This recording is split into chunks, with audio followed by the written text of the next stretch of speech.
How are you my dear children, आप लोग कैसे हैं। आइए आज हम फ्यूचर कंटिन्यूअस टेंस को एक्टिव से पैसिव वॉइस में बनाना सीखते हैं।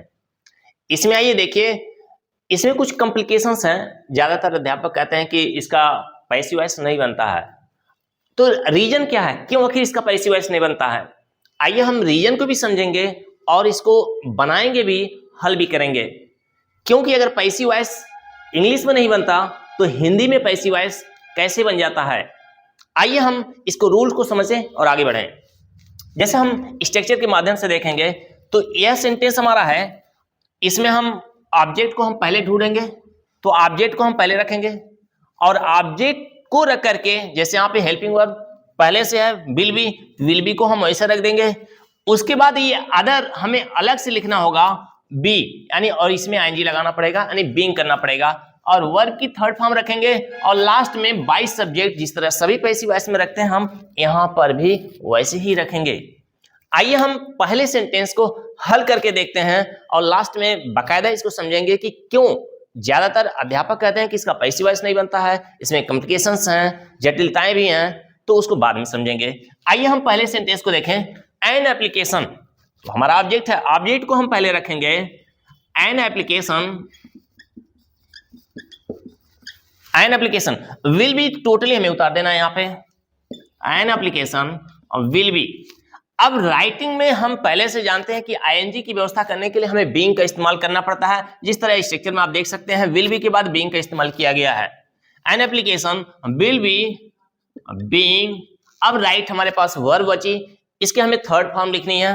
विल बी बीइंग, राइट का थर्ड फॉर्म होता है रिटेन बाई। अब यहाँ पे सब्जेक्ट हमारा ही है, इसको हमें ऑब्जेक्ट में बदल लेना है, तो ही का क्या हो जाएगा, ही का हो जाएगा हिम। इस तरह से हमारा ये सेंटेंस बनकर रेडी है। अब नेक्स्ट सेंटेंस को भी देख लें। यह एक बुक, जो जिस बुक के माध्यम से मैंने इसको स्टडी किया बकायदा, फिर गूगल पे मैंने इसको सर्च किया, तो हर जगह इसको बताया गया है, लेकिन यह करेंट मॉडर्न टाइम में यह प्रचलन में नहीं है और इस तरह से इसका पैसिव वॉइस नहीं, लोग कहते हैं कि नहीं बनता है, लेकिन पहले बनता था। इसके लेखकों ने भी लिखा हुआ है और इस तरह से यह उसी बुक से मैंने इस सेंटेंस को उठाया है, जिस बुक को मैंने स्टडी किया। तो आइए इस सेंटेंस को देखा जाए। हॉकी ऑब्जेक्ट है, हॉकी को हम पहले रख लेंगे, हॉकी। अब विल भी यहां पे भी है, विल भी उतार देंगे, हॉकी विल बी। अब बीइंग यानी आईएनजी की व्यवस्था करेंगे हम बीइंग लगाकर, हॉकी विल बी बीइंग।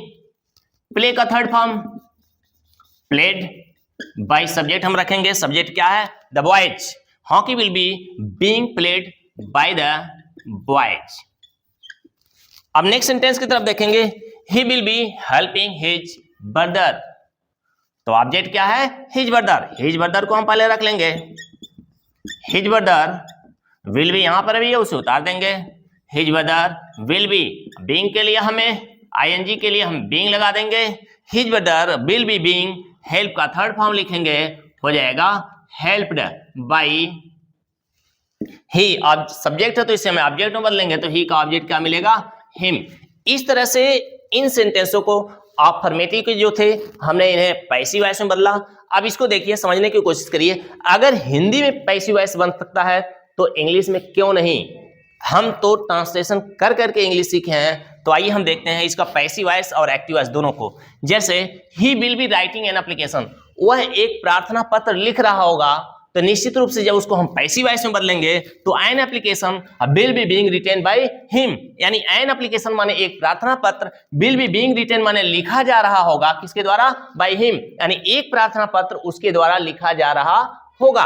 अगर हिंदी में पैसिव वॉइस बन सकता तो इंग्लिश में क्यों नहीं। यहाँ यह कह सकते हैं कि यह मैटर जो है इसका, जब किताबों में नहीं लिखी है, क्योंकि मैक्सिमम बुक्स में मिलता नहीं है, यही कारण है कि सारे हमारे जो टीचर्स हैं वो सीधे कह देते हैं इसका पैसिव वॉइस नहीं बनता। यह बताने की कोशिश नहीं करते कि एक ही वर्ब दो बार इस्तेमाल नहीं की जा सकती है, जैसे कि बी और यहाँ पर बीइंग, उसी में हम आईएनजी लगा करके आगे यूज करते हैं। एक कारण है, यानी इसके लिए सिंपली कह सकते हैं कि इसका पैसिव वॉइस इसलिए नहीं बनता क्योंकि इसके लिए प्रॉपर हेल्पिंग वर्ब अवेलेबल नहीं है। आइए इसके निगेटिव सेंटेंस को भी समझने की कोशिश करते हैं। निगेटिव सेंटेंस को अगर हम देखा जाए तो हमें सबसे पहले ऑब्जेक्ट को रखेंगे और ऑब्जेक्ट के साथ साथ विल बी और बीच में क्या है नॉट, और बीइंग रहेगा ही रहेगा, वर्ब की थर्ड फॉर्म लिखनी है, लास्ट में बाय सब्जेक्ट लिख देंगे। तो आइए हम इसके निगेटिव सेंटेंस को बनाने की कोशिश करते हैं और समझते हैं कि निगेटिव सेंटेंस कैसे बनता है। तो पहले हमें ऑब्जेक्ट देखना पड़ेगा, द जैम। द जैम को हम सबसे पहले रखना होगा, द जैम को हमने रख लिया। अब उसके बाद विल नॉट बी टोटली उतार देना है, the jam will not be. Eating में आईएनजी की व्यवस्था करने के लिए हमें क्या लगाना पड़ेगा, being. The jam will not be being, it का हमें थर्ड फॉर्म रखना पड़ेगा इटेन बाई। यहां पर एक बालक जो कि वेरी नॉटी रहा है, इसको रखेंगे बाई टॉम। अब नेक्स्ट सेंटेंस की तरफ आप बढ़ेंगे, इसको निगेटिव बदलेंगे, she will not be cooking the food. इसको हम अगर हम पैसिव वॉइस में बदलते हैं तो हमें ऑब्जेक्ट को ढूंढ लेंगे, द फूड। यहां पर भी टोटली उतार देंगे, विल नॉट बी। कुकिंग में आईएनजी के लिए हमें बीइंग लगाना पड़ेगा, the food will not be being. Cook का हमें थर्ड फॉर्म लगा देंगे, कुक्ड बाई। सी का ऑब्जेक्ट बाई हर हो जाएगा। इस तरह से हम इसको निगेटिव सेंटेंस के पैसिव वॉइस में बदल रहे हैं। अब यहां पे देखिए हम यहां टोटली कोई परिवर्तन नहीं कर रहे हैं, केवल बीइंग अलग से जोड़ रहे हैं। और लास्ट सेंटेंस देखिए, will you be playing the match. यह हमारा इंट्रोगेटिव सेंटेंस है। इंट्रोगेटिव सेंटेंस का पैसिव वॉइस कैसे बनता है, एक सेंटेंस में समझाने की कोशिश कर रहा हूं, यह लास्ट सेंटेंस भी है। तो विल को हम वैसे छोड़ देंगे, विल। यू हमारा सब्जेक्ट है, तो हमें ऑब्जेक्ट ढूंढना है, तो ऑब्जेक्ट में क्या मिल रहा है, the match. Will the match be यहां पर है, तो बी हम यहां पर भी रख देंगे, will the match be. I N G के लिए being, will the match be being. Play का थर्ड फॉर्म लिखेंगे, हो जाएगा प्लेड बाई। सब्जेक्ट हमारा यू था, तो यू को हमें ऑब्जेक्ट में बदलेंगे तो भी हमें क्या मिलेगा, यू ही मिलेगा। इस तरह से यह पैसिव वॉइस इंट्रोगेटिव बन गया, और इस रूल को आप ऐसे समझ कर रखेंगे। एक दो बातें मैं आपसे बता देना चाहता हूं मेरे छात्रों, यह आपके लिए इतना इंपॉर्टेंट है क्योंकि आजकल कॉम्पिटिटिव एग्जाम्स के ऐसे दौर चल रहे हैं जिसमें कौन प्रश्न कहां से दे कोई नहीं जानता, और ऐसे कंफ्यूजिंग मैटर ला करके एग्जाम में दे देंगे तो आप क्या करेंगे, या तो छोड़ के आएंगे या तो सोचते रह जाएंगे इसको हम कैसे हल करें। इस तरह से इन रूल्स को भी माइंड में रखिए।